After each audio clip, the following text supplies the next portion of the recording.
Mr. Bokaba. As the court pleases. Excuse me. Mr. Peterson, Yes, sir. there are two primary issues I wish to establish with you initially. You are still a student of history, not so? Yes, sir.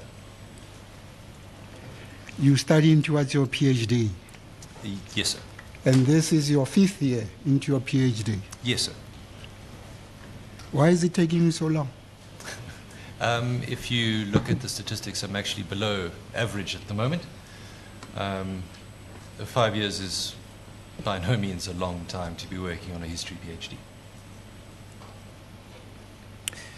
You have been presented by the plaintiffs as an expert witness.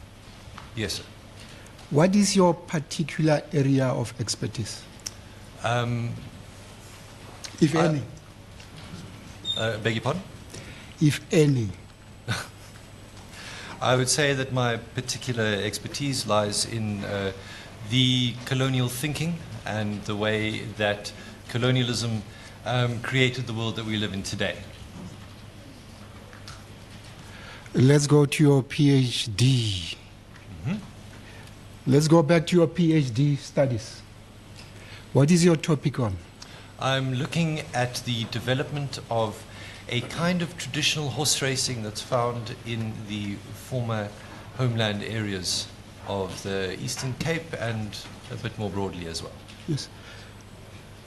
Let's go back to your claimed expertise. What are your core competencies? I would say as a student, remember you're still a student. I would say that my main competencies are analyzing the manner in which the colonial world was constructed by the colonial government and the way that the colonial infiltration into Africa changed the society that it affected. And you're still studying towards that? Yes. Do you have any particular area of practice? I beg your pardon? Do you have any particular area of practice? Could you describe what you mean by area of practice? Are you practicing history or anything like that? Yes. In what way? Explain. I am a practicing historian. Where do you practice? At Rhodes University. As what? As a lecturer, and I do research work where I'm asked to do research work. As a contract lecturer? Yes. What is that? It's a person who is hired to lecture at the university. It simply means that I'm not on a permanent position. It's a labor technicality, I would say. Do you believe that your master's paper, your thesis, makes you an expert? In certain aspects, yes. Which aspects? In what I've covered in chapters 1 and 2, that the work I did in chapters 1 and 2, and particularly chapter 2, is something I've continued working on. And the ideas that I cover there, I've continued working on since then. Only the first 2 chapters? I would say that that's the strongest part of it, yes. So you don't have confidence in your whole composite thesis? I wouldn't say I don't have confidence. I would say that the rest of the thesis and the time that I was writing it, my understanding of oral history methodologies was not what it is now. I believe that I would need to reconduct the analysis. I may come to the same conclusions, but if I said to the court that I could stand by everything in chapters 3 and 4, it may mean that I was misleading the court. So if I reconducted that analysis, perhaps I would stick by everything that I've written there. Otherwise, I think I would make the changes, and then I could say with confidence what I say in chapters 3 and 4. So you may also come to a different conclusion in chapters 3 and 4? Yes. And your Master of Arts thesis is your major piece of work thus far? Well, yes, I would say so. It's what I did for my master's degree. It's probably what I'm most proud of. I'm not sure what you mean by major work. What else is there? Well, there's the work I did on traditional horse racing, and there's the work I did for the UNDP. No, but what have you published other than that singular article you referred to in your summaries? Well, the work I did for the Eastern Cape government and the Gambling Board on traditional horse racing, and the work I did for the UNDP. What have you published? Let's get there. Look at your summaries, maybe. No, I don't need to look at the summaries. The work that I did for the Eastern Cape Gambling and Betting Board was published as a report, as was the work I did for the United Nations Development Programme. In which publications? They are listed there. Go back to them, show us.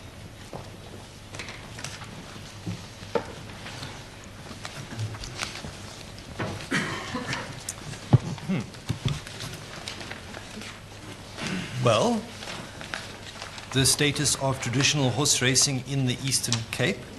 Where are you reading from? I'm reading from my CV. Yes, what paragraph? Page 848. 1, 2, 3, 4, 5, paragraphs 5 of 848. But it says nothing about publication. It was published. Do you want to read it? Just read it. I was a senior researcher on the Rhodes University Research Office research project, the status of traditional horse racing in the Eastern Cape, commissioned by the Eastern Cape Gambling and Betting Board. Yes. Nothing was published. At least you don't say. Well, I don't state it explicitly. Where was it published? It was published by the Eastern Cape Gambling and Betting Board. It Where was the was it report of published? their research project.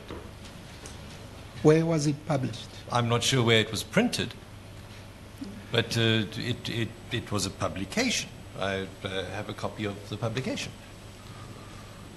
In which publication was it published? It was published as a special report. In which publication? It's not a It is a difficult question. standalone publication. What publication is that? If I need to The access publication it, please listen, Mr. is the status of traditional horse racing in the Eastern Cape. That is the publication. I'm not sure what more you want from me. Yes, where was it published? If I want to access it, where do I go? Well, you could look on the Eastern Cape Gambling and Betting Board website. They have a PDF version there. There's also on the Rhodes University Research Office website. Alternatively, I could arrange for a hard copy to be delivered. So it was published on the website? No, it was published in hard copy. That's why I could deliver one. What is your other publication? There was the publication of the Old Worlds for New that I did, which was said here, published in the Proceedings of the Law Conference 2015 Cambridge series. Where are you reading? What paragraph? The paragraph above it. It's chronologically arranged. Yes, that's the singular publication I referred to. Well, that was the publication you referred to. Yes. Yes. And that's a singular article that was published by yourself. Well, it's a conference proceeding, yes.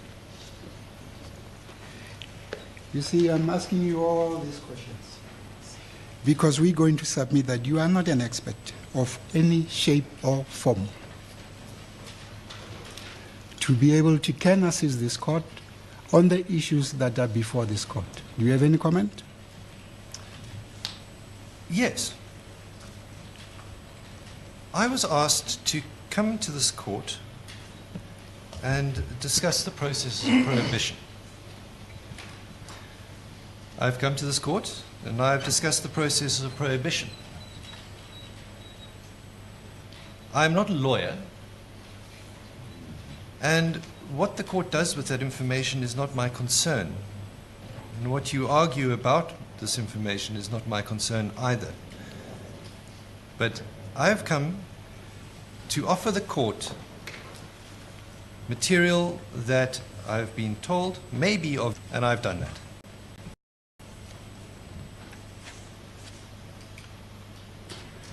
Yes, in our submission, you're not an expert.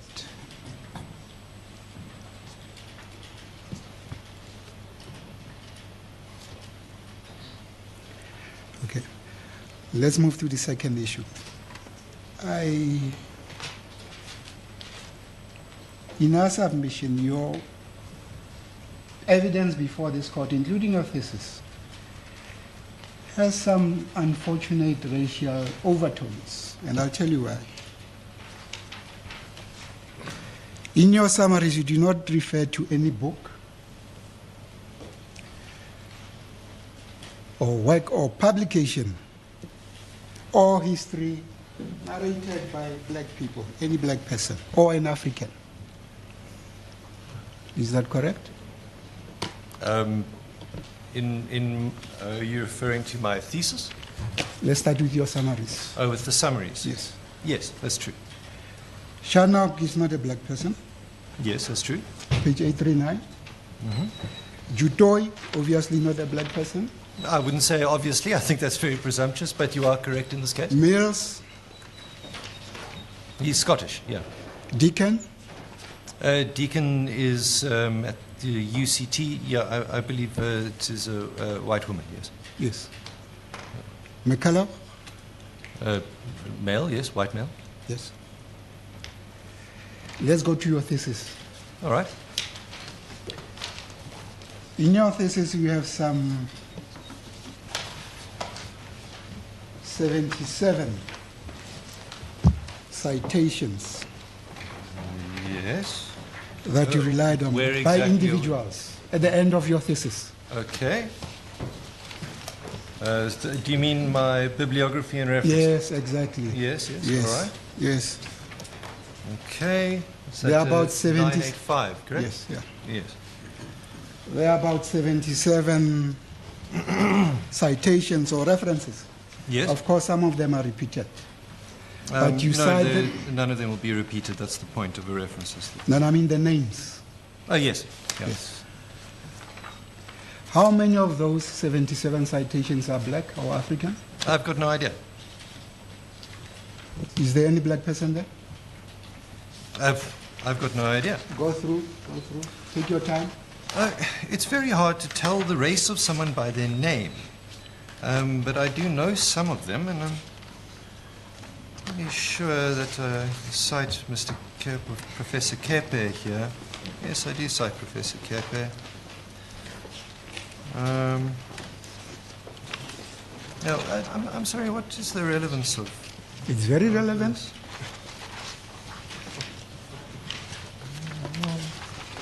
Well, how am I meant to tell You the say race in of the someone by their classification name? of, or rather the prohibition of cannabis is based on some racist or apartheid history.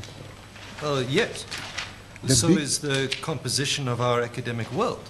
Yes. You with academic articles to be overwhelmingly written by white people. Why? Because we were an apartheid state. Because during the apartheid state there was chronic underdevelopment of different racial groups. One of those things was that the academies of South Africa were full of white people. Of course, the people who were writing about South Africa at the time would have been largely white. If I didn't use these, then we wouldn't have any history at all to work with. So saying that black people had to be included is actually ridiculous because there weren't any writing about it.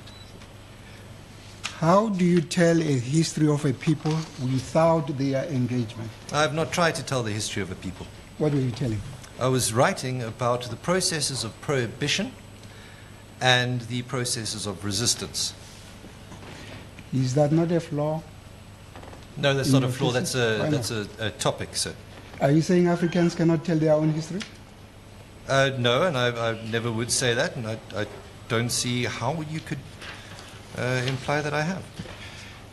Have you perhaps spoken to the kings and chiefs throughout the country? What would be the relevance about the of that history for of this cannabis? topic? What would be the relevance of that for this topic?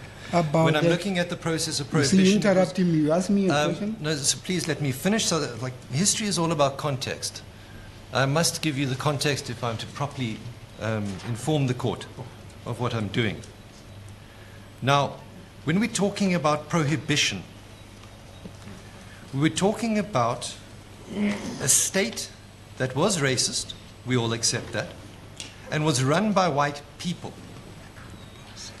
Now, when that state prohibited cannabis, it was white people that prohibited cannabis. For the purposes of this study, I would have achieved nothing by speaking to traditional leaders, as you imply. They don't have a history to tell? No, of course they do. And since then I have spoken to a number of traditional leaders looking at other things, at their histories, at the way that their histories have developed and changed, and how the way that the apartheid government framed those histories was wrong. In fact, I do lecture on that a fair amount. But for the purposes of this study, what you're saying is patently absurd. Are you not being contemptuous of African people, telling their history without involving them? No, I'm not telling the history. You are. I'm not. I'm telling the history of cannabis in South Africa. Yes. Yes. And you're saying it's based on racist past. Yes, I do. What did you mean by that? I mean it was based on racist past. Do you know how cannabis has been used by African people in this country? I believe I do offer in Chapter 1 the description of the various ways in which it was used to establish the length of time over which it was used. You didn't deem it relevant to speak to the African people about their own history? In this case, no. What I was doing was taking a synopsis of the written material over the years and simply establishing that it had been used for a very long time. But that wasn't the focus of the study. It was simply to establish that it had been here for a long time and used for a long time. The exact technical ways in which it was used weren't particularly important. And frankly, resources that could be directed in a better way. Where did you get that story from, that cannabis has been used for a long time in this continent and in this country? I took it from a historical consensus that virtually every document written around cannabis agrees on that, and I outlined that data in my thesis. Did you perhaps have a look at the Timbuktu manuscripts? What relevance would me looking at the Timbuktu manuscripts have for understanding the processes of prohibition and resistance to it in South Africa during the 20th century, after 1850? And you'll see the title of my thesis actually deals with 1850 until the present. Looking at the Timbuktu manuscripts would be a complete waste of my time. Is that how contemptuous you are of African history? No, it's a complete waste of time. The Timbuktu manuscript will have informed you about the history of medicine, astronomy, law, and such subject in Africa. I can't deny that. If you bothered, you would have known.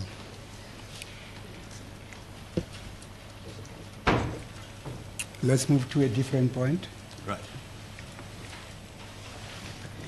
Your view is that the prohibition of cannabis should be lifted because that prohibition is based on apartheid-style thinking.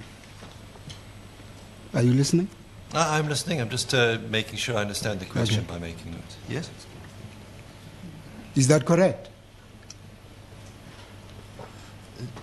Are you asking me whether I believe that cannabis should be legalized because of this? Because of I'm asking you to confirm that is your view.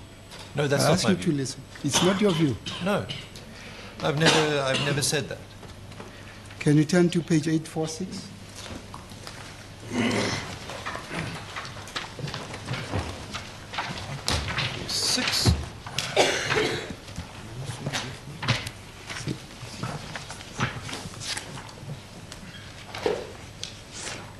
Paragraphs 2.2.1.2. Yes. And the next paragraph, paragraph 2.2.1.2. 1.3, you mean? The second paragraph, subparagraph. Yes, what of it? Yes. Can you read that, please? The history of the prohibition of cannabis does not find ground in rationality, reason, science, or good lawmaking, but rather in racism, irrationality, social Darwinism, poor politics, and non-science. Yes, in racism. Yes. Yes, so you confirm that. That's your view. What I've written here in 2.12 is my view, yes. Yes. And you say for that reason, the prohibition should be lifted. No, I haven't said that. Oh, you're not saying the prohibition should be lifted? I'm not qualified to say whether it should be lifted. I'm a historian. I make a historical statement there. What is your proposition then before this court? My proposition is that the history of the prohibition of cannabis does not find ground in rationality, reason, science, or good lawmaking, but rather in racism, irrationality, social Darwinism, poor politics, and non-science. Did you just read that same paragraph? Yes, I did. Okay. Yeah. And your claim as a history student is that there is no science behind the prohibition. No, that's not what I say. You want to read that again? The history of the prohibition of cannabis does not find ground in rationality, reason, science, or good lawmaking. Yes. Yeah? So the prohibition you claim is not based on science. The prohibition was not based on what today we would consider good science. So why did you deny that? I asked you a moment ago. Well, you asked me if there was any current science about whether prohibition should stay illegal, and I can't answer that question. What I can answer is that the initial reasons why cannabis was made illegal was not based on science that today we would find acceptable. As a historian, not as a scientist. No, not as a scientist, but I think you would agree that it was racist, and racist science would not be considered today as good science. Of course, Mr. Peterson. You're not trained in science, are you? No. And you will not argue against scientists on the issues of harm caused by cannabis, would you? No, no. I'm a historian. I'll stick to the history. So your claim in paragraph 2.2.1.2 cannot stand. I disagree with that. Why? Because I'm discussing the reasons why cannabis was initially made illegal, and I'm not contesting any of the science that exists now. That's not for me to decide. But as far as looking at the history goes, as a historian, I can speak to that. I'm going to refer you, just to kill this point, to two scientific reports that are before this court. File number 2.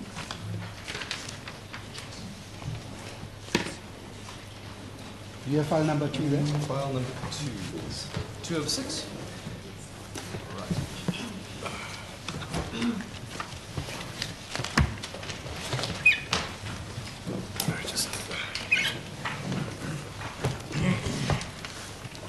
Page 186.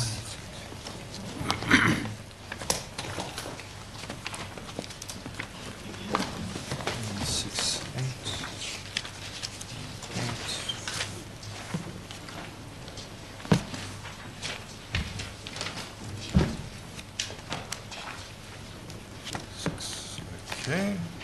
Are you there? Are you there? Yes. Are you referring to the Home Office report? Yes, yes. Yes, yes. In particular, at page 193.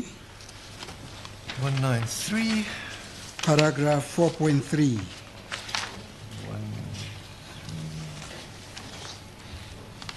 Paragraph 4. I'm sorry, what was it? 4.3. 4.3. Acute Page health 193. risks Are you of at page? cannabis. Yes. Yes. You want to argue against that, would you? I've got no idea. I'm a historian. Yes. It's a different thing not to have an idea than not being able to argue against that.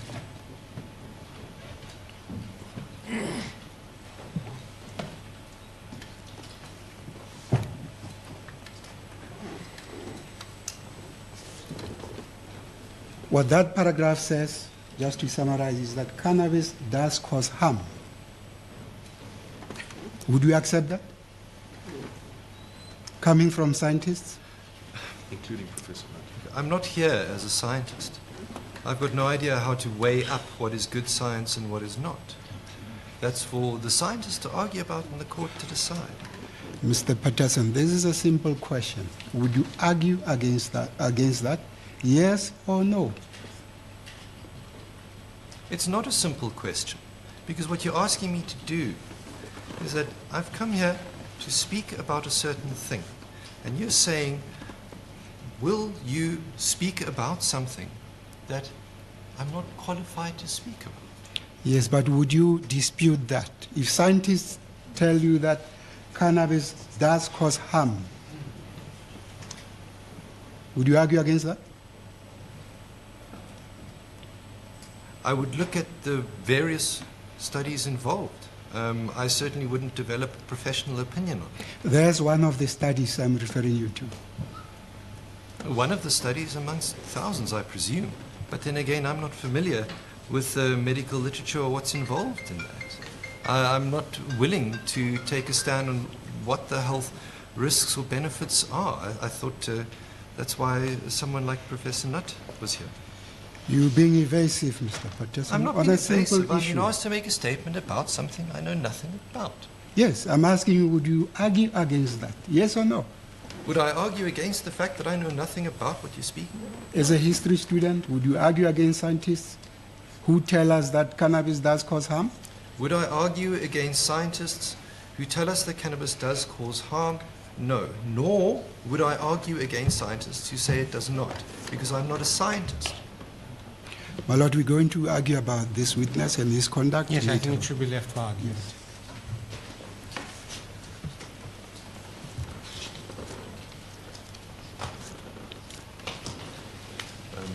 May I put this away? Maybe not as yet. All right then.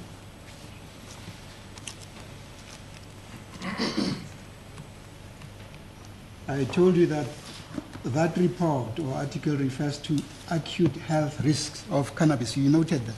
Yes. Yes. Would you read any apartheid or racist approach in that scientific report? No, I haven't read it.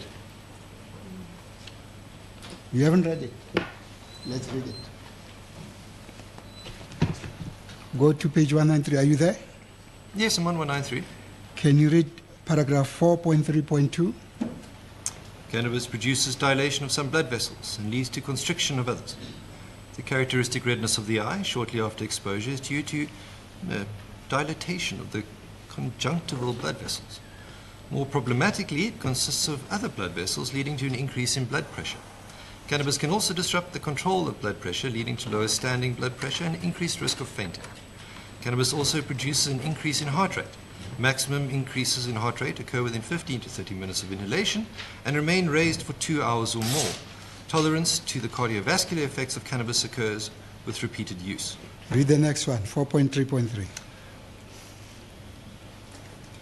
The cardiovascular actions of cannabis are similar to the effects of exercise and probably do not constitute a significant risk in healthy adolescents and young adults.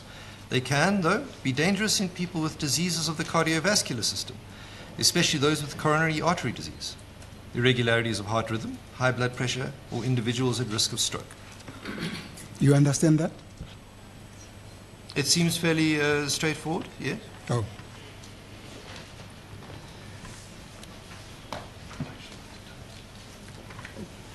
Has that got anything to do with apartheid or racist past, that scientific finding? No?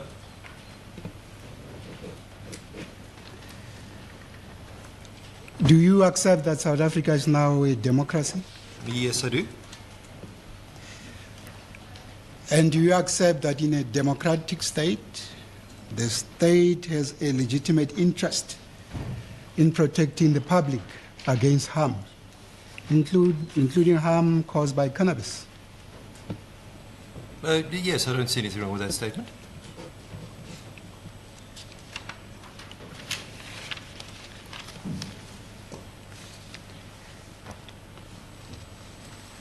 Having accepted that, it's going to be a submission at the end, and you may comment on this, that the history of the prohibition of cannabis is irrelevant when regard is had to the harms caused by cannabis, particularly to individuals, to families, communities, and the society. Do you have any comment? Only to restate that I'm a historian talking about the history, and I've been asked to come here and talk about that process of prohibition, which I've done. What the court does with that information is up to the court. Yeah. Mr. Peterson, what is your knowledge of the permitted use of cannabis currently in the country? What is my knowledge? Of the permitted use of cannabis I know under the current legislation. I know that it's a prohibited substance. I believe that we are opening the way for medicinal use through Parliament. I believe there's some changes happening in various acts, but that's not a historical question. No, there is no complete prohibition of cannabis currently. Would you accept that? I'm not sure of the legal position right now. I am not a criminologist, nor am I a lawyer. I would say that in effect, cannabis is prohibited in South Africa. In fact, it can be prescribed for medicinal purposes under the current act, the Medicines and Related Substances Act. Would you accept that? Like I say, I'm not a lawyer. I will check the law on that. It's not a historical question. I'm not open to dispute it.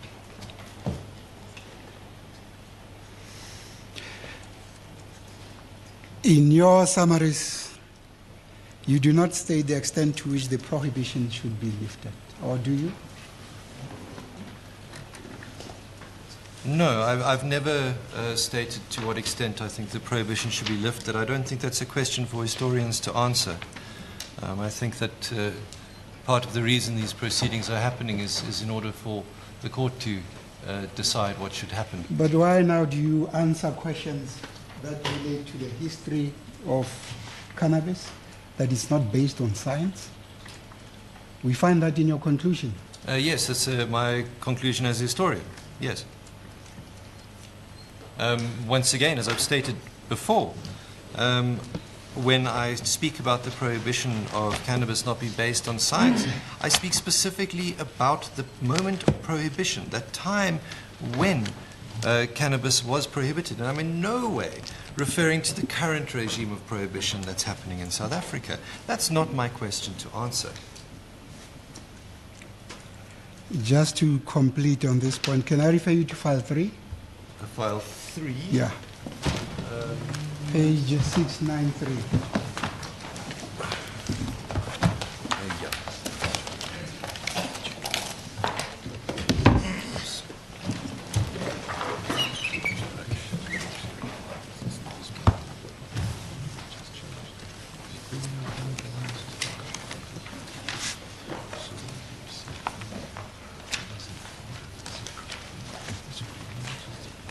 It's Annexure H, my lord.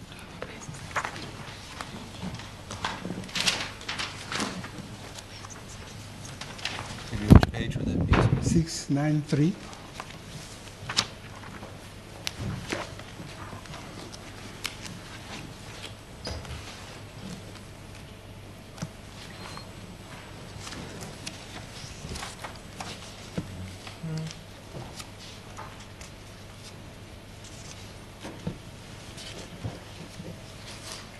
Yes.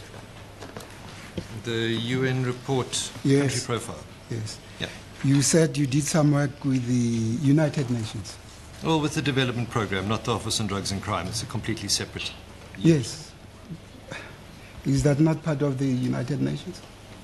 Yes, it is part of the United Nations, but working for one unit of the United Nations Yes. doesn't imply that you work for any other unit. Can you turn to page 699?